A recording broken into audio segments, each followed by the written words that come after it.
A lone grizzly bear, wounded and grieving, stumbled across a den of abandoned wolf cubs in the Alaskan wilderness. What happened next defied everything we thought we knew about wild instinct. He didn't harm them. He raised them, fed them, protected them. But nature has its own way of reminding us that love doesn't always come without heartbreak. And when the wolves grew up, what they did left the forest, and the grizzly, forever changed. This is not a fable. This is a story of loss, loyalty, and the kind of bond no species barrier could break. Before we begin, make sure to subscribe, like this video, and turn on notifications. You don't want to miss this emotional true story of family, sacrifice, and what it means to let go. The spring thaw had just begun in the Alaskan interior. Snow receded from riverbanks in thick slushy bands, revealing the bruised earth beneath.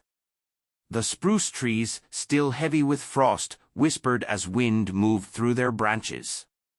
Nature was waking up, but not everything that rose with the thaw came back whole. The grizzly's name, if you could call it that, was Mo. He had been seen before by rangers and hikers, a large male with deep scars across his shoulder and a distinctive limp in his back leg. They assumed he'd fought for territory, maybe lost a mate or a cub. But what no one saw was how he wandered alone now, not like most males do by instinct, but with something different in his gait. Something empty. Mo had once been part of a mating pair near Denali. He'd shared a den, watched his mate birth 2 cubs. But in a freak early thaw, followed by a second freeze, the den collapsed, and only Mo survived. He hadn't eaten for days. Not because food was scarce, but because grief was heavier than hunger. On the 5th morning of his fast, Mo moved through a narrow gorge toward a stream. He smelled something strange. Not fish. Not carrion. Pup scent. But it wasn't bear, it was wolf. He slowed. At the edge of a dry burrow beneath a fallen tree, he found 3 wolf cubs, newborns. Blind, whimpering, fur barely fluffed. No mother in sight. There were no fresh prints, no blood, no kill nearby. Just the silence of abandonment. A storm must have separated them, or worse, a predator had taken the mother. Mo could have done what instinct demanded, left them, or worse. But he didn't. Weeks passed. The days stretched longer as spring bled into early summer, and the snowmelt filled the creeks with fresh life. In that time, the wolf cubs grew stronger. They learned to walk, to climb, and to follow the massive creature they now understood not as a threat, but as home. Mo wasn't soft. He didn't nuzzle or play like a she-wolf might have. But he was there. He brought food with steady rhythm, fish, small game, the occasional dug-up root. The cubs watched him hunt, watched him climb, watched him sleep. And they copied him. One by one, they started to mimic his movements. When Mo rose in the morning and stretched, so did the cubs. When he growled low at the sound of distant coyotes, they crouched beside him, silent. To anyone watching from the outside, the image would have looked absurd, a massive grizzly trailed by 3 lanky, long-eared pups. One black, one gray, one mottled white with speckles across its snout. But to the forest, they were a unit now. A den with no name. A species mix with no rules. Mo's bond was clearest in the small things. When the gray cub, the runt, stumbled over a stone, Mo paused, lowered his head, and nudged him upright. When the black cub tried to wander near the river too soon, Mo blocked its path, herding it back with the patience of a father. And the white-speckled one, the boldest, often climbed onto Mo's side when he lay still, curling against his shoulder like a pup resting against its mother's ribs. The wilderness had no manual for this kind of parenting. But somehow, it worked. The wolves adapted fast. Learned bear ways. And Mo, in return, softened. His limp eased. His eyes brightened. Something in him, something long frozen, had thawed. He was a protector again. And the cubs, they didn't know he wasn't one of them. They didn't know he had lost his own children. All they knew was he kept them warm, he brought food, and he never left. But outside the gorge, nature remembered what it had started. Wolves howled in the far distance. The first time the white-speckled cub howled, Mo flinched. It was dusk. They were gathered near the gorge's edge, a place Mo had once used as a fishing post. The air was cool, still soaked in the gold of the sinking sun. The cub had stood on a boulder, nose lifted to the sky, and let out a sound that didn't belong to Mo's world. It wasn't the short yip of play or the growl of warning. It was a call. Instinctual. Ancient. Wolf. The other two joined moments later. Not perfectly. Not in harmony. But enough. The forest answered, far off, distant, but real. A long, rising howl from somewhere past the ridge. Mo stood alert, chest heaving. He didn't know what he felt, only that the sound had awakened something old. Not grief. Not fear. A reminder that he wasn't their kind. And they were beginning to remember who they were. The next few weeks changed everything. The cubs no longer followed Mo in silence. They explored farther. They play-fought more aggressively. Their teeth sharpened. Their bodies stretched, thinned. Their paws no longer clumsily padded behind the bear, they sprinted, circled, tested the air with confidence. And at night, they howled, louder now, longer. Once, Mo tried to roar back, not in anger, but in a strange, desperate echo. The cubs went quiet for a moment. Then the gray one, the runt, trotted up and sat beside him. But the others, they returned to the ridge, their calls stretching into the cold. One morning, the white-speckled cub didn't return from its patrol. Mo searched. He huffed through trees, sniffed the dirt. His old limp returned in frustration. The other two cubs stayed close, unusually quiet. That night, the speckled cub came back, but not alone. With it came a young wolf.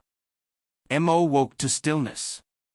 The gray one, his shadow, his comfort, was still pressed against his side. But the others were gone. Not far, at first. It had become routine. The black one would chase scents before dawn. The white-speckled one had taken to circling the gorge in wide arcs, sometimes vanishing for half a day.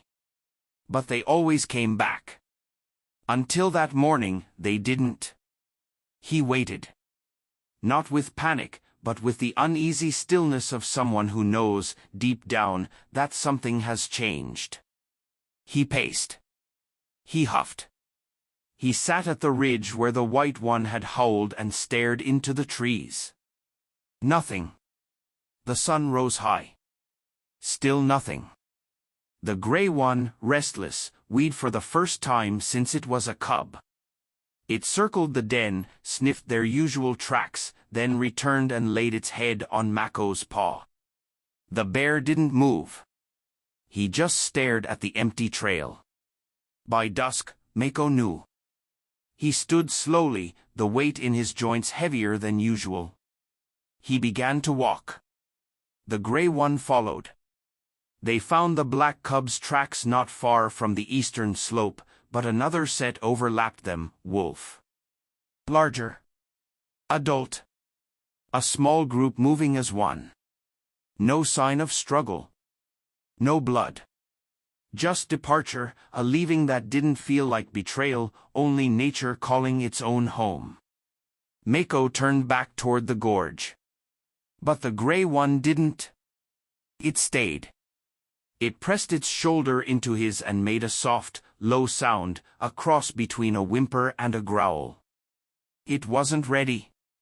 Not yet. That night, the gorge felt colder. The den felt hollow. And Mo stopped eating, not out of grief, not like before, but out of. The gray cub left in the early morning. No howls. No farewell. Just a light rain falling through the pine trees and silence. Mako didn't sleep that night. He had felt it coming. The cub had eaten less the day before. Its eyes had grown distant. It had spent hours standing near the tree line where its siblings had vanished weeks ago. And when Mako opened his eyes that morning, the space beside him was empty. The trail was still fresh, damp paw prints curved gently into the forest. Unhurried. Deliberate. No panic. No guilt. Only instinct. Mako stood at the edge of the clearing for a long time, nose lifted, sniffing the air. He could still smell the cub, not far yet. But he didn't follow. Instead, he turned back to the tree where they had all once huddled together, where the white cub had first howled, where the black one had curled beneath his arm during a storm, where the gray one had looked up at him with eyes that asked every day, "Are you really staying?" He had. But now they were gone. The following days were still. Mako didn't roam. He didn't hunt far. He returned to old habits, sleeping long hours, fishing when necessary, resting in the gorge. But everything felt smaller. Because the forest, for all its vastness, held no echo of paws behind him. No eyes watching. No small heads resting against his fur. Just wind and memory. Weeks later, a ranger on patrol in the western sector caught a glimpse of something unusual through her binoculars. A large grizzly sitting upright in a field, surrounded by wolf prints. The ranger noted the position, how still the bear was, how he seemed to be waiting. She reported it to her station. Bear behavior seems calm. Almost. It was nearly winter again. The air had taken on that sharpness that tells animals to move, to migrate, to hibernate, to survive. The gorge had thinned with frost. Snow clung to the edges of pine bark. Fish were fewer. Silence ruled. And still, Mako remained. He moved slower now. Age and grief hung like frost on his limbs. But he remained, at the same tree, the same slope, the same rhythm, as if keeping time in a world that had long since moved on. He wasn't waiting.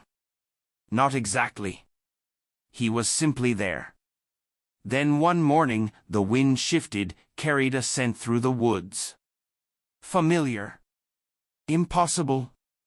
Wolf. But not any wolf, something deeper, embedded in memory. Not just scent. Mako stood, not fast, not excited, but with purpose. He walked to the edge of the gorge, paused, sniffed the air again, and then. Down the ridge, emerging between the trees like a ghost of a former life, the gray one returned. Bigger now. Lean. Strong. Wiser. But unmistakable. And when it saw Mo, it didn't run. It didn't freeze. It lowered its head, a gesture of respect, then stepped forward. Slow. Careful. Deliberate. They stood 10 feet apart, the wind between them full of leaves and breath and silence. Then the gray wolf sat, just like it had always done. Mako didn't move. He just looked. And for the first time since. The snow arrived late that year.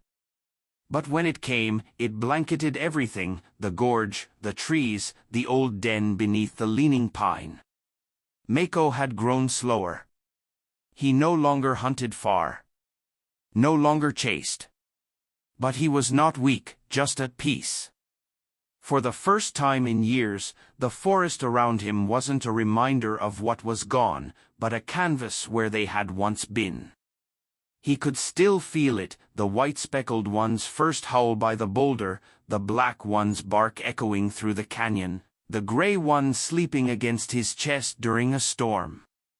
And now, that same gray wolf returned. Not often.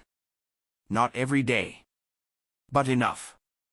Enough to let Mako know he wasn't erased from their story. They had moved on. Found packs. Built lives. But when the gray one came, he came quietly. Alone. And rested beside the tree, not to reclaim the past, but to honor it. One morning in early spring, Maya hiked alone to the edge of the old gorge. She'd been checking camera traps, but really, she was just drawn there. No one had seen the bear in months. The snow had melted, revealing only traces of old paw prints frozen in ice. She stopped at the tree, knelt down, and found something strange. Side by side in the fresh mud, a massive bear track, deep and wide, and next to it, a wolf print. Fresh. Not far.